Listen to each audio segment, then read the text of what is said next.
Slice of Life is friggin' weird.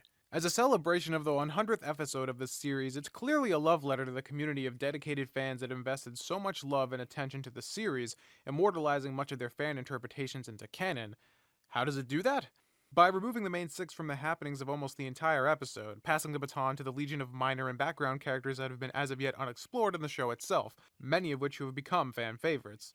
Of course, while stopping there would have been a fantastic nod in and of itself, DHX goes even further by adopting a bunch of fan-made characteristics for all these characters, canonizing dozens of character traits all in one fell swoop, which is kind of mind-blowing to be honest. The episode starts right off with bringing Derpy back into the fold, it apparently being safe to give her a speaking role again now that the whole last Roundup debacle is far behind us.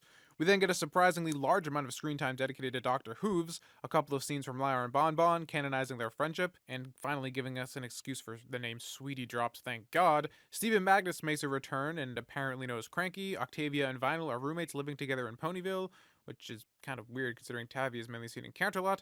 There's even what's presumably a friendly changeling right in the end of the episode, though it's a quick throwaway panning shot and all the surrounding ponies are afraid of him, which is sad because that was probably the most interesting aspect of the entire episode for me personally. I mean, forget Cranky and Matilda, I want to know more about that guy.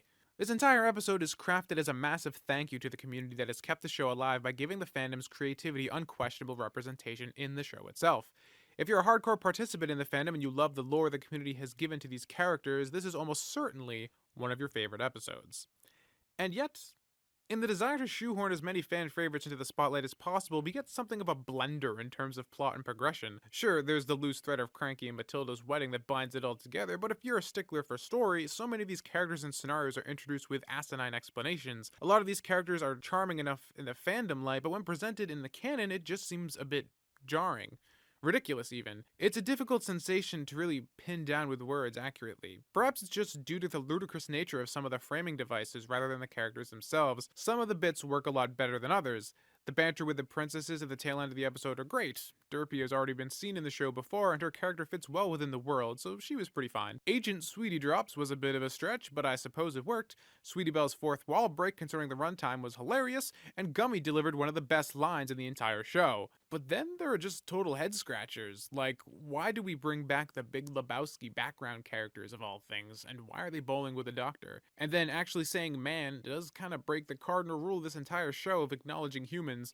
Like, yeah, I know it's supposed to be a joke, and the fanboy in me laughed, but the critic cringed. Why are Octavia and Vinyl sharing a house that is literally divided in half? The show is way more grounded than that, and it doesn't really read like anything in the show's normal MO. And then, what are they doing? What are they riding? And now they're just crashing into everyone? What's even going on here? I suppose it's dumb to complain about this being pandering because, of course it is. That's the entire point. While the fanboy in me is like, oh hey, there's Lyra and Bon Bon together, the critic in me is like, of course they would throw in the stupid Twilight.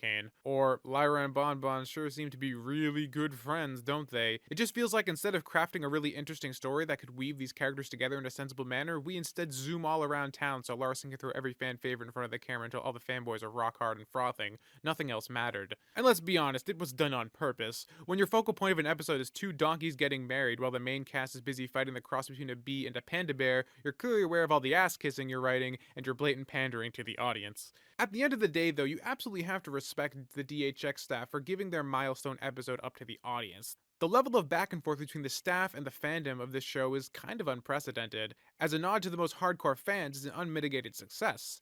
But as an example of animated storytelling, it's a complete mess. If this was the first episode of the show someone watched, I don't think they'd be able to make heads or tails of it.